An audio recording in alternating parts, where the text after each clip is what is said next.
The gate clicked shut behind me, the last hinge finally oiled and swinging clean. I'd just tightened the last bolt when my phone rang, vibrating against the wood post like it couldn't wait to ruin the quiet. Caleb's name lit the screen. I hesitated, wiped the sweat from my temple with the back of my glove, then picked up. "We're coming next week," he said. No hello. No how are you. Just words like decisions already made. Mara's bringing her mom and 2 cousins. Devin and Elise, too. We'll need the master and the spare rooms. I stayed silent. You can take the guest room or head back to the city for a bit. Up to you. There was a pause, like he was waiting for a fight. I gave him none, just a soft okay, and hung up. I stared out at the pasture.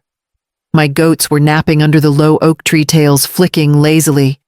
The sky had that soft, forgiving light you only get in late afternoon when the land exhales. I walked to the barn.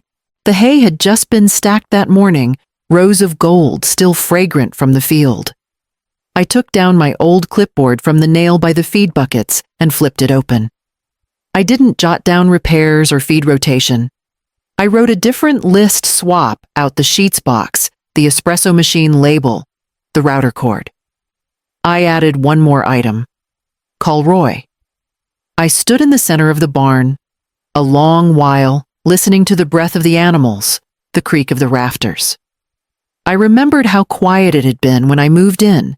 No plans, no visitors, no voices telling me where I should be. Just space.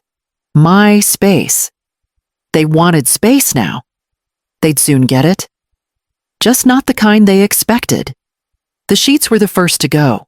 I pulled the 600 thread count set from the guest room and folded them with care, slipping them into a plastic bin marked charity. In their place, I laid out the wool emergency blankets I'd kept from the blizzard 4 winters ago. Still clean, just not comfortable. Next was the espresso machine, a wedding gift from Caleb and Mara, more for show than use. I boxed it carefully, taped the top, and slid it to the back of the pantry. Out came the old drip pot, its handle slightly cracked. I placed it on the counter next to a tin of off-brand grounds I found in the emergency kit. The Wi-Fi router followed. I unplugged it, wound the cord neatly, and locked it in my filing cabinet. I taped a label over the outlet. Service paused. Payment pending. Then I turned to the thermostat. Nights would be brisk at 58 days, sticky at 84. Not enough to freeze or boil, just enough to annoy. I made a list and checked it twice. Then I picked up the phone and called Roy. "You still have those loudmouth girls?" I asked. Roy chuckled. "You mean the goats or my sister's goats? But if your sisters raise hell too, I won't complain. He said he'd bring 3 does, 2 hens, and a lamb, still not fully trained for indoors. You want the brown ones or the yellers both?" He whistled low. "What's the occasion, family's coming?" I said. "Ah," he said like that. Explained everything. "I'll be by the night before." I thanked him, hung up and walked out to the porch. The swing I'd bought on sale the month I moved in had finally been hung that morning. I sank into it slowly, letting the chain groan under my weight. The sunset caught the edge of the ridge, brushing gold across the fence line. I didn't rock, just breathed. They wanted space. They'd get it. The swing creaked once, then settled, just as the first headlights curved up the gravel road. The motel coffee was weak, but it was hot. I sat on the edge of the bed legs, tucked under the blanket laptop, open camera feed already rolling. The sun had just started tipping over the hills when the first SUV came into view, followed by another, and then the rental van, white, boxy, loud. They crawled up my driveway like they owned the place. Mara stepped out first, of course. Open-toe heels, tinted sunglasses. She scanned the property like she was inspecting a timeshare. Then came the cousins, chatting loudly, dragging roller bags across gravel. A tall man with a ring light hoisted over his shoulder, followed like some kind of staff. Then Caleb. last. Head down, phone in hand, not speaking. He lifted the ceramic frog by the steps, just like I thought he would. He found the key, opened the door, and that was when the screaming started. The hallway goat stood perfectly still, blinking up at them with what I could only describe as polite confusion. A hen launched herself across the living room, rug feathers fluttering like confetti. One of the lambs was chewing a fake orchid near the fireplace. Someone knocked over a chair. The camera in the kitchen gave me a grainy but satisfying view, just clear enough to catch their reactions. Mara's voice cut through the feed like a siren. "Is this a joke, Caleb?" she snapped. No reply. Oh. He just stood there, suitcase in one hand, eyes blank. Not shock, not rage. Just that hollow sort of stillness people carry when they've already made too many small, wrong choices. A cousin sneezed violently. "I told you I'm allergic." "I'm not cleaning this," someone else muttered. Mara turned, pointing toward the thermostat, then the missing espresso machine. She was mid-rant when I reached for the volume slider and muted her. The silence filled the room like fresh air. I took another sip of coffee. The goats were just getting started. I watched the footage twice. The first time I wasn't sure I heard it right. The second time I paused every few seconds to let the weight of it land. Mara stood in my kitchen, like a show host on a design segment. One hand on her hip, the other gesturing like she owned the layout. Once she gives up, she said, "We'll flip it. Outdoor fire pit here. Couple months tops." Her voice was calm, confident, no trace of doubt that the plan would go her way. Caleb stood next to her, head down, thumb scrolling. He didn't flinch, didn't look up, just nodded faintly like she was reading off a grocery list. Not a word of protest. Not even one of those half-hearted excuses he used to make when she overstepped. Just silence. I didn't feel heartbreak. That would have implied I still hoped for something different. I felt clarity. They weren't visiting. They weren't confused. They were moving in like the place had already been cleared. I clicked record on the kitchen feed. The file saved automatically, kitchen feed, 88:37 p.m. I dragged it into a new folder and renamed it Evidence. Then I picked up the phone and called Elaine. She answered on the second ring. "Selma, they're trying to flip the farm," I said. "Do you have it on video?" "Yes." "Good," she said, not missing a beat. "You're the sole owner, Selma. We wrote that deed airtight. The trust gives you discretion to remove any beneficiary who misuses or disrespects the property. You don't even need a reason, but now you've got one." I exhaled slow and steady. "I'll draft the paperwork," she added, "and I'll include a clause about property damage just in case you want to make a point." "I do," I said. My fingers hovered over the laptop trackpad. I clicked back to the live feed. Caleb was sitting on the porch now, staring at the gravel. Mara was already making calls, probably pricing out pergolas. They had no idea what was coming, but I did. By noon the next day, I was back on the porch with a mug of strong coffee and 2 sealed envelopes on the table beside me. Elaine had moved fast. Each letter was printed on firm, cream-colored paper. Each one said exactly what it needed to say, nothing more. Caleb's name on one, Mara's on the other. No room for confusion. Formal notice of revocation. No future claim, no rental rights, no resale. Any further attempt to develop the property would be treated as trespass. Attached documentation of the trust clause on misuse and disrespect. And a final paragraph demanding compensation for damages already incurred, both structural and emotional. Elaine had the courier lined up. She asked if I wanted them delivered to the farm. I said no. Send them to Caleb's home. Make them read it where they live, not where I do. The truck pulled into their driveway by sunset. I didn't wait for confirmation. I didn't need a signature. I just walked back inside, slow and steady the way I used to walk school hallways after the bell had rung when everyone else had gone and I could finally breathe. The house looked like it had survived a storm of glitter and entitlement. Hay still dusted the baseboards. A streak of face toner glistened on the tile near the fireplace. One of Mara's designer bags, half chewed by a goat, lay crumpled near the stairs. I didn't touch it. Not yet. I opened the windows wide, even the sticky one in the laundry room that always fought back. The air rushed in fresh and dry.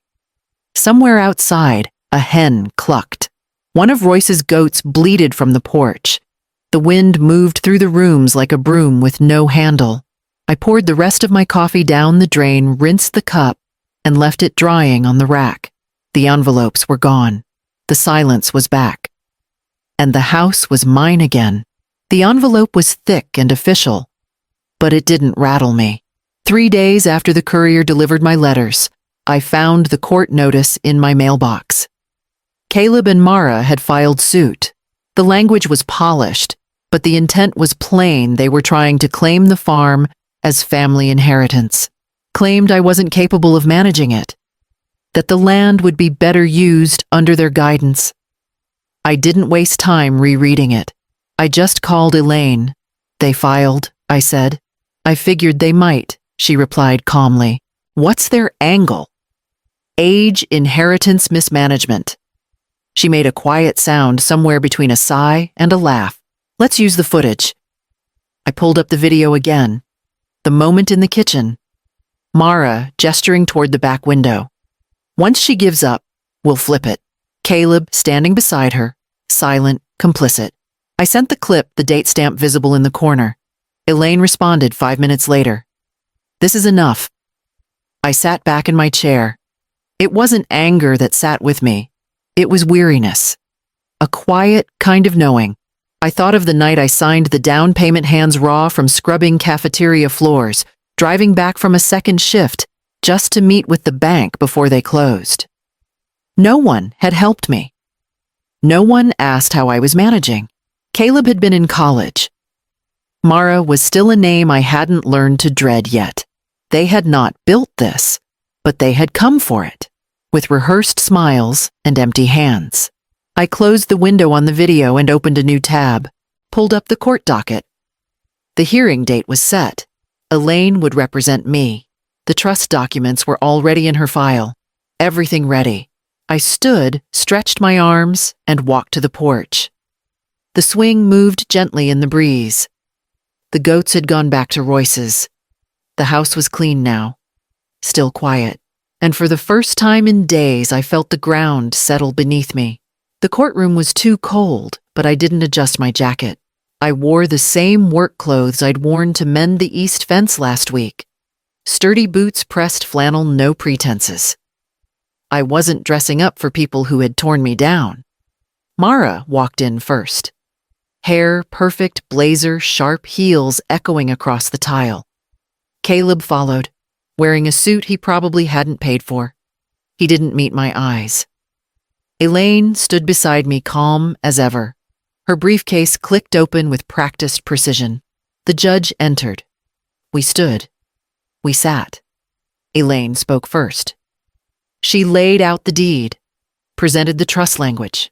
Sole owner, she said clearly. Irrevocable terms. Then she opened her laptop and played the footage. Mara's voice filled the room. Once she gives up, we'll flip it. Outdoor fire pit here. Couple months tops. It was quiet after that. Elaine didn't need to explain what silence meant, especially Caleb's. The judge's face didn't change, but he lifted his hand halfway through and waved for the video to stop. Ownership is clear, he said, voice low and flat. There is no basis for this case. Dismissed. He stood and left before they could argue. Mara turned sharply on her heel and walked out without a word. Her heels clicked harder on the way out. Caleb lingered. I didn't look at him. Not to punish. Just because I didn't need to anymore. He stood there watching me gather my things, then followed Mara out the side door, like a man remembering he was already too late. Elaine leaned toward me. You could file for damages, legal costs, emotional distress. You'd win. I shook my head once. They already lost more than they know. We didn't speak on the way out. I drove back alone. No music, no stops, just the road, the hills, and the quiet waiting for me at the farm. When I turned down the gravel drive, the gate was already open. Roy was by the fence, hammer in hand, adjusting one of the corner posts that always sagged after heavy rain. He looked up as I parked. Fence is being stubborn again, he said, wiping his brow with the back of his hand. Figured I'd get ahead of it before winter. He reached into the crate by his feet and pulled out a carton. Brought eggs. The girls are laying again. I took them with both hands. Thanks. He hesitated, then added, Heard you won. I looked out across the field before answering. The pasture shimmered soft under the late afternoon sun. There was nothing to win, I said. Just something I didn't let them take. He nodded, like that made more sense than anything else in the world. Then he tipped his hat and returned to the fence. Inside, the house smelled like lemon balm and dust. I walked through, slowly touching the back of each chair, the edge of the kitchen counter. The air was settled now. No perfume clinging to the curtains, no glitter on the floors. I made coffee, poured it into my favorite mug. That evening, I sat on the porch swing and watched the sky turn the color of low embers.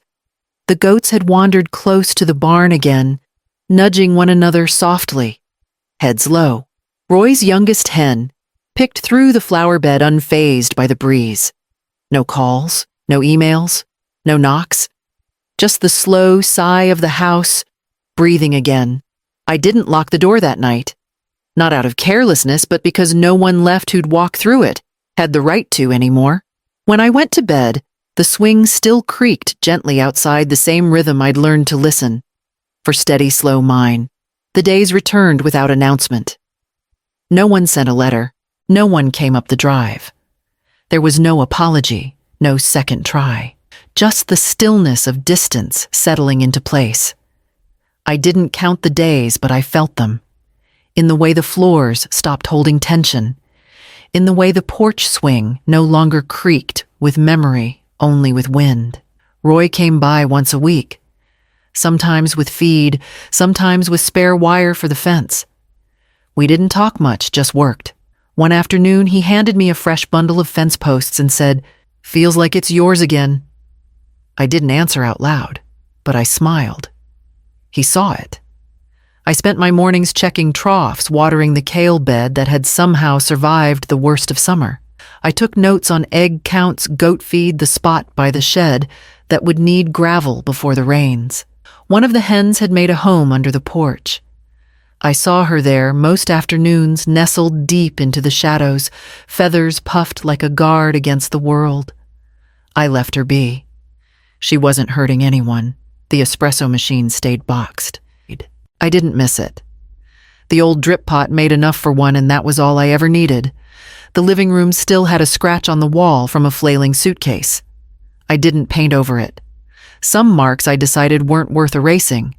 They just became part of the room's memory, like knots in wood or lines in a hand.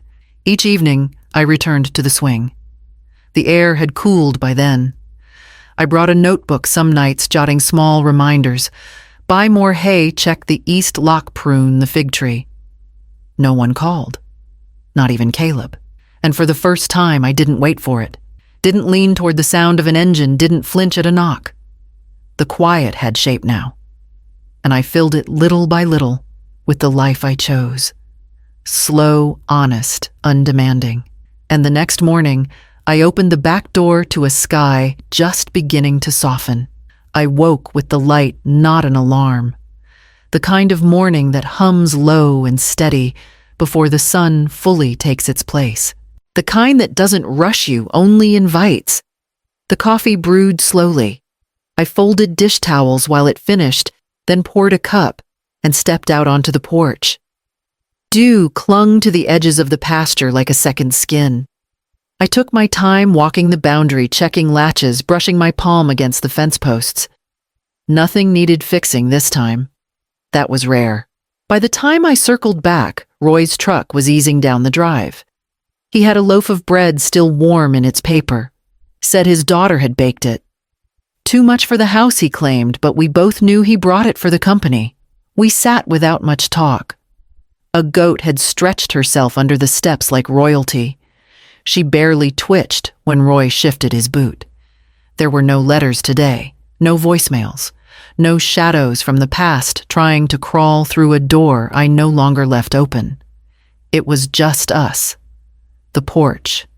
The slow tick of autumn drawing closer. I reached for my notebook.